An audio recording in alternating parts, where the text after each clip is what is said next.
The world today is carrying more debt than at any other moment in human history.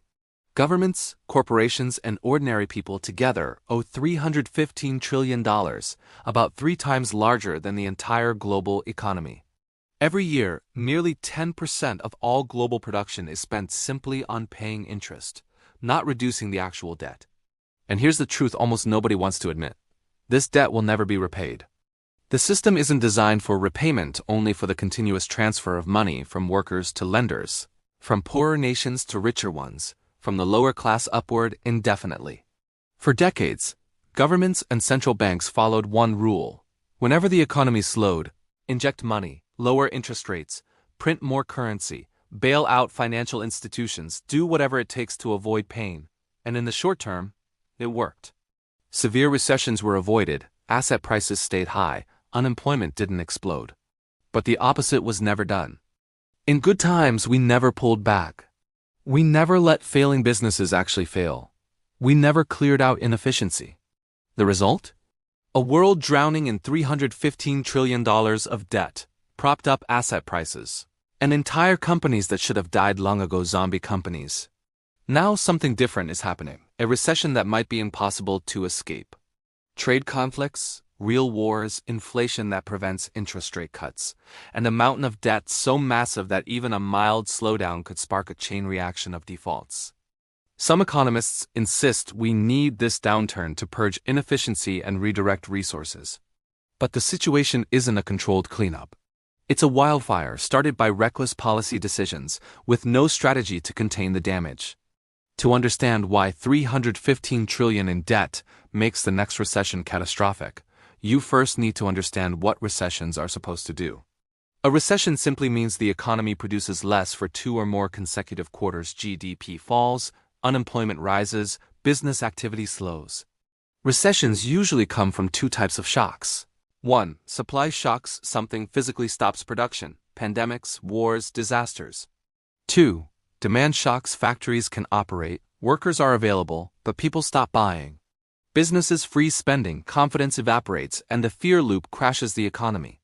This is what happened in 2008. Nothing physically broke, but the financial system seized up. Demand-driven recessions, as painful as they are, serve a function. They eliminate inefficient, over-leveraged, or unnecessary businesses. When money is cheap, these firms survive on borrowed cash and investor hype. Recessions eliminate them. The 2001 dot-com collapse is a perfect example. Hundreds of companies with flashy websites, but no real business models vanished.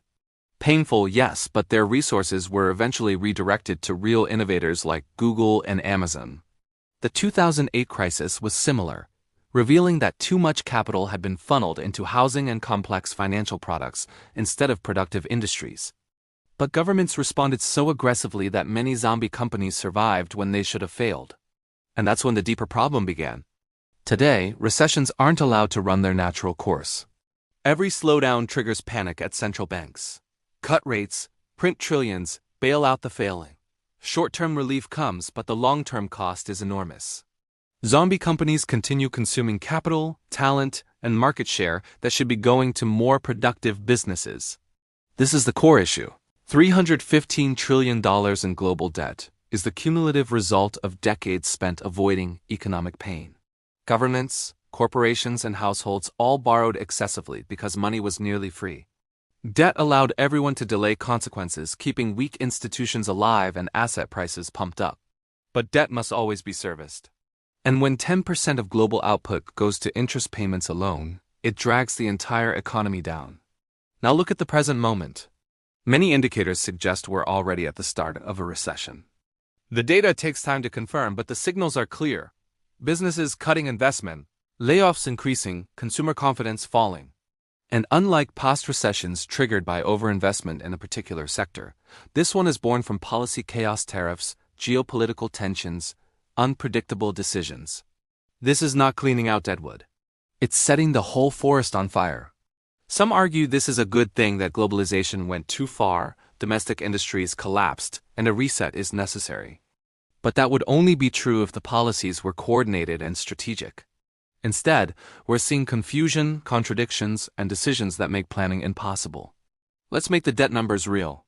Governments owe $100 trillion, corporations $100 trillion, households $115 trillion. Much of this debt was accumulated when interest rates were near zero, when borrowing was cheap and refinancing easy, but rates are no longer low. Growth is slowing, and trillions in debt must be refinanced over the next 2 years at double or triple the original interest rates. A company that survives at 3% interest may collapse at 8%. Governments and households face the same math. This is the refinancing wall, and it's here now. When defaults begin, they cascade. One bankruptcy triggers losses for lenders, which triggers further failures.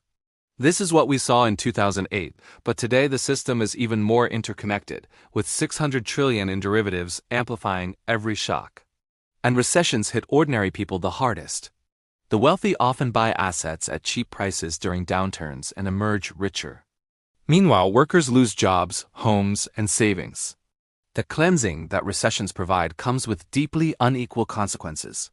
What makes this coming recession even more dangerous is that governments and central banks have very limited tools left. In 2008, interest rates were high enough to cut to zero. In 2020, trillions were printed to stabilize markets. But now, rates are already high, inflation still lingers, and national debts are at record levels. Borrowing more risks a fiscal crisis.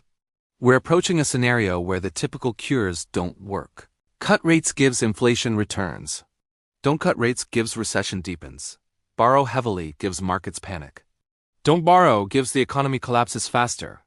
This is how a debt deflation spiral begins. Defaults cause banks to restrict lending. Restricted lending hurts spending. Falling spending leads to more defaults. Japan lived through this for 30 years. The world may face something similar. Even if central banks and governments manage to prevent the worst, the price will be steep. Massive money printing and inflation that destroys purchasing power. The choice becomes depression or currency devaluation. Trade wars add fuel to the fire.